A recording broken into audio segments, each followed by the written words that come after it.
Talking of Leverkusen, though, well, they went and got a result at Man City, as we know, earlier this week. I wonder, Andy, whether this is the turnaround that Leverkusen have been waiting for, the post-Alonso turnaround. Have they finally got their groove back, or was this something of a, if you like, is this the real deal, or was it just a blip?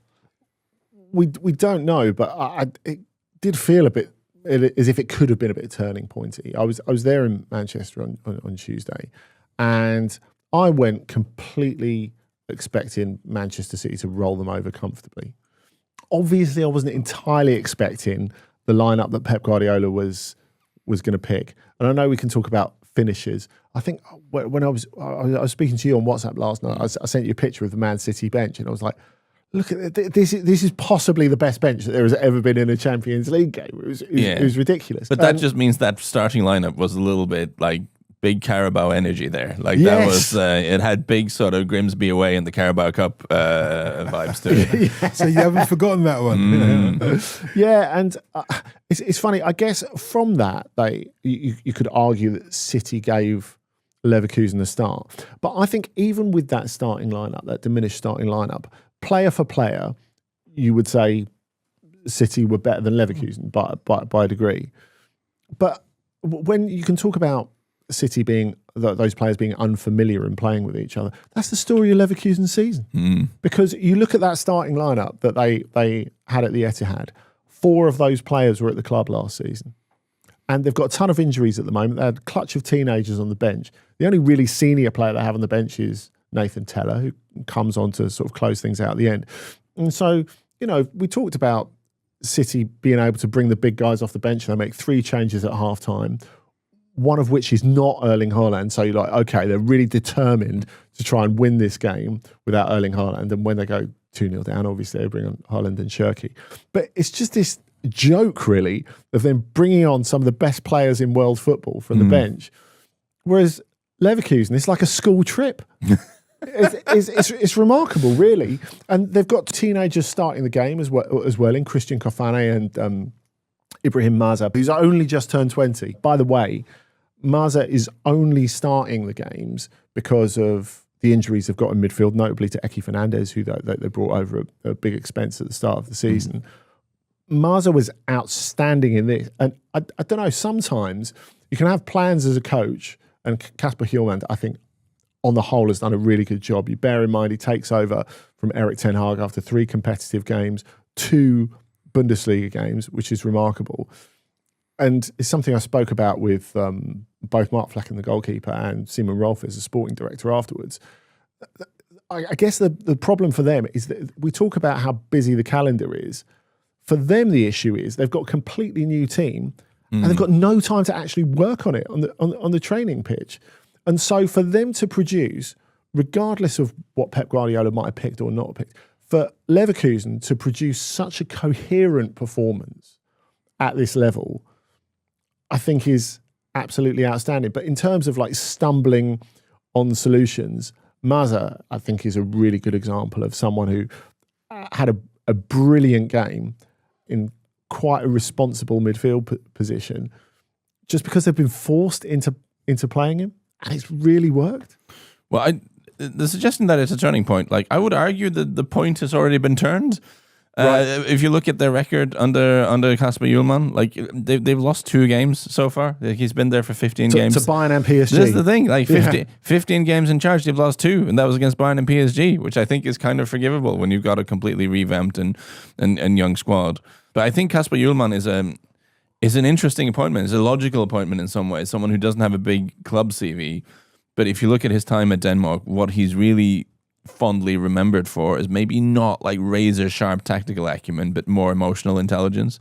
He really shone in terms of maneuvering difficult issues such as the cardiac arrest and collapse of Christian Eriksen, and having to continue the tournament and get the squad together. Like he had to show a lot of like strong emotional leadership in that kind of situation, and that's something he's quite fondly remembered for. So if we're talking about emotional leadership, do you think that's just as important as the tactical side of it, given the changes that the squad has gone through? I think it depends on the context, but I think if you have a very, very young squad who are trying to, I mean, Leverkusen is always a very good incubator for talent, right? Because they're a club that are reasonably well-funded, very well-organized, and there aren't massive expectations there in the same way there would be for bigger clubs in Germany. It is essentially quite a small club. But these guys who are still coming in, even if it's Leverkusen, they will be aware that this is a team that went undefeated not that long ago, right? I think it hits a little bit different joining Leverkusen now than it will have done 5 years ago. Like, this is a team that has had some global names come through them fairly recently. So you're probably, if you are someone like, not even the youngest kids, the kids on the bench or teenagers, but someone like Malik Tillman who comes in knowing like he's 23 now and he's got a bit of a reputation and I think he's been good for them, but he's someone who will come in and feel like there's actually, I'm supposed to be the guy now. And having an emotionally intelligent coach to guide them through that process, I think is very positive.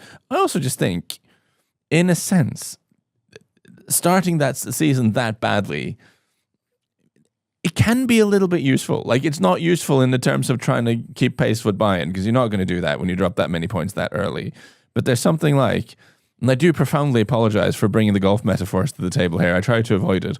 But if you have a mare on the first hole or two, it can almost settle you down, because you just kind of think, all right, like we're not pressure's off. We're not breaking any course records. This is Rory McIlroy won the Masters. He had an absolute shocker on the first hole on I think it was the final day, actually. And he said afterwards that it settled him down, because then you know the worst thing that can happen has already happened. So you can just kind of relax a little bit. And in this case, it has taken a lot of the expectations off the season.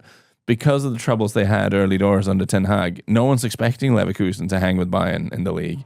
This has become almost like a building season when this quite young, quite recently assembled group of players almost kind of have a year to get to know each other. And if they can do anything in Europe, that's great. If they can make the Champions League, that'd be very, very good. But no one's going to throw anyone into the lake for having a slightly tough year, I think. So I think they're in quite a decent spot, really.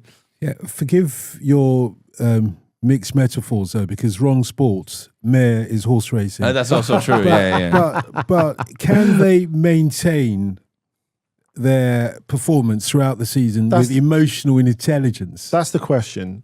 I guess the thing that really impressed me about this is it was a game, as I said, where you went into it thinking like a cop a real thrashing here, and that they were so controlled and secure. Like, Mark Flecken had a really good game, but I think the way that they collectively defended it 2-0, I think showed real progress. And if you look at the raw materials, they've got the players to be good. I don't think there's any doubt about that. You know, you look at Kwanzaa, like Bade, if we're talking about the defence, these are really good quality players. So it can be done. But the other thing is, if we're talking about the medium term of Leverkusen, I think you look at the players that they do have to come back. And, you know, you look at the experience of Hoffman, you look at Eki Fernandez, who I as I was saying before, I think will turn out to be really, really good for them as well. So they could get there. But I think beyond the results, the performances have been very uneven up until this point. And I think you look at the game they played against Wolfsburg last Saturday, for example. Wolfsburg are awful at the moment. They go there, they absolutely panel them in the first half. It's 3-0 at half time. Then they concede a goal. They concede another one that's ruled out for a very, very marginal offside. So, and if they'd have gone 3-2, I think they would have been in a bit of trouble if they got brought back to that. And then they're not very good at managing it. Whereas I think this game, they managed it really well against really good opposition away in the Champions League, which I think is really impressive. So I think a lot of the games that they've got points from on that run in the Bundesliga has been off the back of them having good individual quality rather than giving good performances. It's a bit like, you remember, like Manchester United under Ole Gunnar Solskjaer. You came out of a lot of games thinking, how did they get points out of that game? But it's because they have excellent individual quality. And I think compared to other teams in the Bundesliga, they do have really, really good individual players. So I think that will get them the points. I've always been confident that they'll make the top four in the Bundesliga. And that is a good result for them this season. When you look at that amount of turnover, when you look at the fact they had to bend Ten Hag after two Bundesliga games, to get in the top four all over again, and Lars, if they were to get in the top 24 of the Champions League, both in terms of prestige and in terms of finance, that's a good season, no?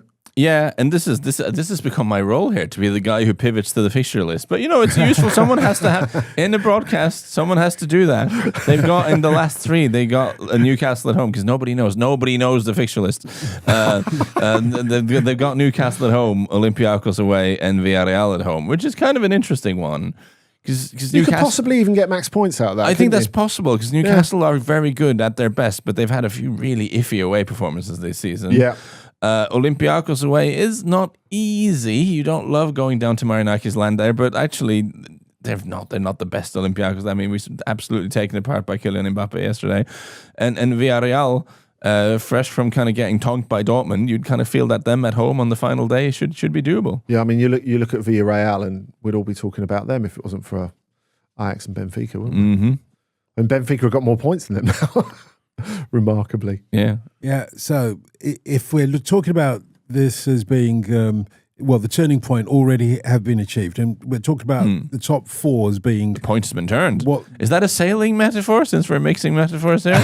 I'm a man of many seasons. Like, you got me back. I'm equally comfortable both having a mare on the golf course and riding a horse into a hazard. Can I just say, if we were on some sort of boat, I get the impression you would be the captain. Nautical Lars, I think that'd be fine. I would be below deck preparing the hors d'oeuvre. I wouldn't be doing any of the actual sailing, I don't think. But at some point, they're going to want more than top 4, aren't they? At some point, they're going to want to return to their glory season, aren't they?